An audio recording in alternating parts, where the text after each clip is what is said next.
जिस इंसान के पास डिसिप्लिन है वो इंसान कुछ भी कर सकता है। आप मार्क माय वर्ड्स। सर पढ़ते हैं याद नहीं होता, रिवीजन इज द की। बड़े बड़े पॉलिटिशियंस वो क्या लिख कर आते हैं उन्हें वो याद नहीं रहता है। तो ये जो डिस्कशन होता है ना, इससे क्या होता है, आपको पूरी तैयारी का प्रोसेस नहीं हो पाया है। अकेले रहते हो, मनन करो, चिंतन करो, आज मैंने ये पढ़ा है उसको प्रोसेस करो, बस सोच उसके बारे में सोचते रहो। तैयारी करते हैं, वो शादी में नहीं जाते हैं, दोस्तों से नहीं मिलते हैं, उसका मतलब ये नहीं कि नहीं मिलने से शादी में नहीं जाने सिलेक्शन हो जाएगा, नहीं। हमारे साथ यहाँ खुशवंत सर भी बैठे हैं, हमारे मित्र ही है, रिलेटिव में भी है। कुछ टाइम पहले इनके यूट्यूब पर वीडियोस आए थे, यूपीएससी की तैयारी करें और अभी जस्ट इंटरव्यू भी दिया था इन्होंने। तो काफी कुछ गाइड इन्होंने विद्यार्थियों को किया और काफी पसंद भी किए थे छात्रों ने। तो मैं चाहूंगा कि सर आप थोड़ा सा, आप भी किस तरह से तैयारी करना, मैं आपकी पढ़ाई करने के तरीके से है ना, गाइड करने के तरीके से प्रभावित हुआ था, तो थोड़ा सा आप भी गाइड करें कि किस तरह से स्टूडेंट्स, हालांकि आपका यूपीएससी आपने कभी राजस्थान का एग्जाम नहीं दिया, फिर भी पढ़ने का तरीका सेम हो सकता है। तो कुछ 5-7 मिनट आप भी अपनी कुछ टिप्स प्लीज दीजिए।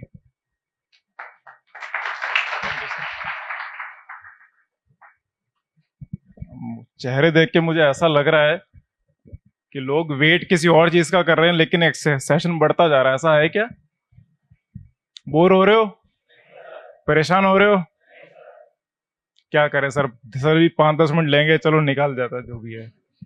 Okay, so first of all जैसे कि सर ने बताया, ठीक है, मैंने एक बार, सबसे पहले जब मेरा इंटरव्यू हुआ था यूपीएससी का, हाँ ये बात सत्य है कि मैंने कभी राजस्थान के स्तर का कभी कोई एग्जाम दिया नहीं है, और इस बात के लिए मुझे कभी काफी गालें भी पड़ती है, भाई राजस्थान में रहते कोई एग्जाम नहीं देते, ऐसा कुछ।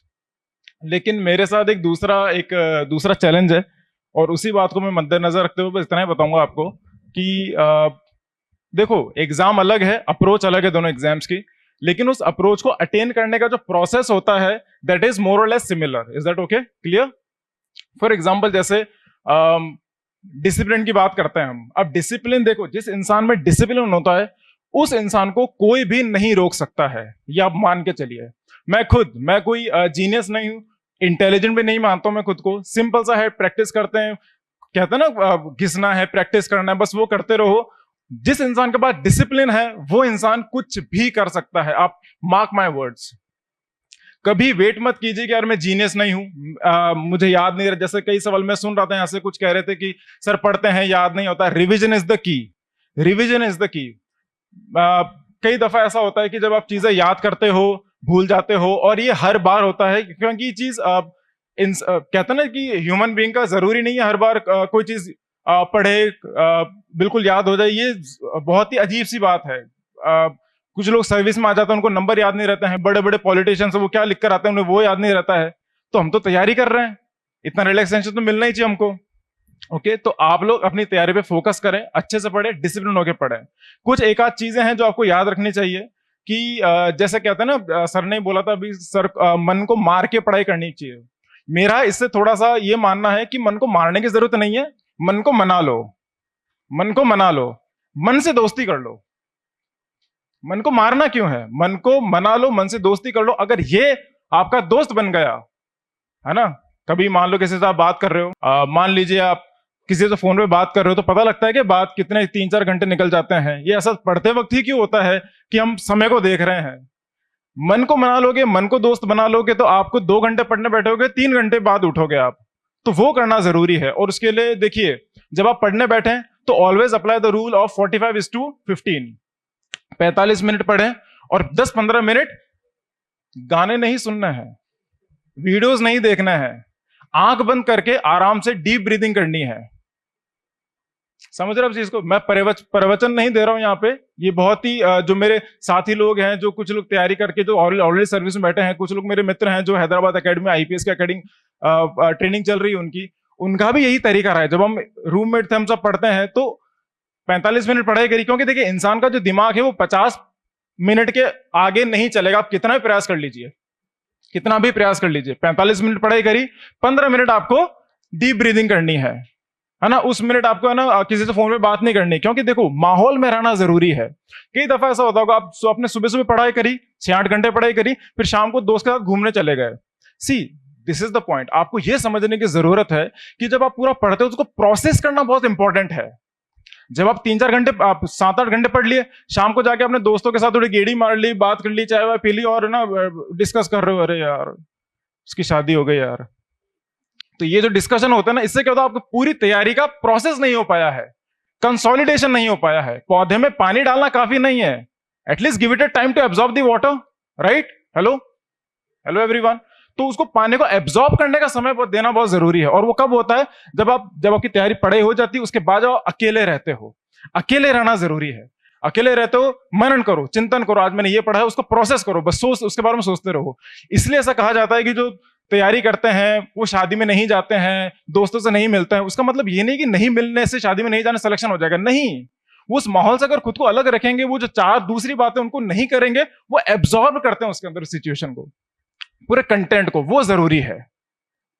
दोस्त सोच समझ के मनाने हैं, क्योंकि इस मिनट आपकी किताबों से ज्यादा कोई और बड़ा दोस्त नहीं हो सकता है। सिर्फ दो बातों पे ध्यान रखना है, माँ बाप की परवाह करनी है और अपनी पढ़ाई की परवाह करनी है, बस। दुनिया में इस मिनट आपके लिए और कुछ भी जरूरी नहीं होना चाहिए, इससे ज्यादा कुछ भी नहीं है। माँ बाप की परवाह करनी है और अपनी पढ़ाई की परवाह करनी है। उसके अलावा जो भी है, मान के चलिए वो आपको आपके लक्ष्य से भटकाने का ही काम करेगा। Okay, is that clear? तो कुछ छोटी छोटी बातें हैं, इन अप्रोच का फर्क होता है, बस खुद को इस तरह से लेना है कि आप मिशन मोड पे चल रहे हो। There is a world called mamba mentality. एक माम्बा मेंटेलिटी होती है। तो जैसे है ना, आपने, I don't know how many of you know that athlete Kobe Bryant, basketball के बहुत महान खिलाड़ी रहे थे। मैं खुद उनका बहुत बड़ा फैन हूं, और उन्हीं की मेंटेलिटी को फॉलो करते हैं विराट कोहली साहब। ओके, एक माम्बा मेंटेलिटी होती है। इसका मतलब इतना ही होता है कि आप खुद को पनिश करते हो अगर आपने कोई टारगेट अचीव नहीं किया है। जिस दिन, जिस मिनट से अगर आपने खुद को पनिश करना शुरू कर दिया, खुद को पनिश करना शुरू कर दिया, आप गलती नहीं दोहराओगे। चाहे पढ़ाई करते करते चाय पीने का मन कर रहा है, ठीक है मैं चाय पीऊंगा, मैं पैदल जाऊंगा और मैं जो 5 किलोमीटर जो थड़ी है ना, वहां जाके चाय पीऊंगा। ज्यादा मन कर रहा है, थोड़ा और आगे जाके चाय पीऊंगा। जब आप इस तरह खुद को पनिशमेंट दोगे ना, चाय पीने की इच्छा खत्म हो जाएगी आपकी, और फिर पढ़ाई करने का मन करेगा। ये है। आप पॉइंट समझ रहे हो मैं क्या कहना चाह रहा हूं, राइट? ये बात है। अब खुद को पनिश करना जरूरी है। आप खुद को हल्के में ले लोगे, ठीक है मैंने गलती कर दी है ना, आप ठीक है यार गलती हो गई, चलो ठीक है आज पढ़ाई नहीं हो पाई है, अब दिन तो खराब हो ही रहा है, चलो एक मूवी देख के सो जाता हूं। नहीं, ऐसा काम नहीं करना है, ऐसा काम नहीं करना है। नाउ दैट डजंट मीन कि आप खुद को बिल्कुल आइसोलेट कर ले और बिल्कुल खुद को एंटरटेन ना करें। मूवी भी देखें तो कुछ ऐसी चीज देखें जो आपको, देखिए आप कुछ भी करते हो, आप सांस भी इस तरह से लीजिए जो आपको अपने टारगेट के नजदीक ले जा सके। समझ रहे हो आप इस चीज को? तो ये बारीकियां हैं, इन बारीकियों पे ध्यान देना है आपको। अभी आप यहां बैठे हो, सर ने इतनी अच्छी अच्छी बातें करी, सर ने इतनी अच्छी अच्छी बातें करी, तो अभी आप फुल्ली चार्ज हो, एकदम मेंटली इमोशनली। लेकिन ये प्रोसेस लंबा है, ये प्रोसेस लंबा है। इस मोटिवेशन को, इस इंस्पिरेशन को जिंदा रखना सबसे भारी काम है। बहुत दफा होगा, महीने में 2-3 बार होगा, कुछ नहीं होगा, बेड़ा गर्क हो गया, कुछ नहीं होगा, हटा बीमारी, नहीं करना, कुछ नहीं करना। माँ बाप भी, कई बार मैं बता रहा हूं ऐसा होना नहीं चाहिए।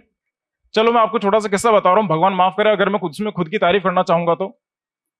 मैं जेन्युइनली बता रहा हूं, जैसे सर की स्थिति रही थी, वैसी स्थिति मेरी कभी नहीं रही है। घर से, बचपन से मेरे पास, ठीक है, मैं एक अपर मिडिल क्लास फैमिली से बिलोंग करता था। पेरेंट्स मेरे मुझे हर चीज उन्होंने प्रोवाइड कराई है, और मतलब जरूरत से ज्यादा चीजें प्रोवाइड करी है, और कमी किसी चीज की नहीं रही है। लेकिन बीच में कुछ समय ऐसा आया था जब स्थिति बिगड़ जाती है, जब ना आपकी गलती होती है ना किसी की गलती होती है, लेकिन समीकरण बिगड़ जाते हैं, राइट?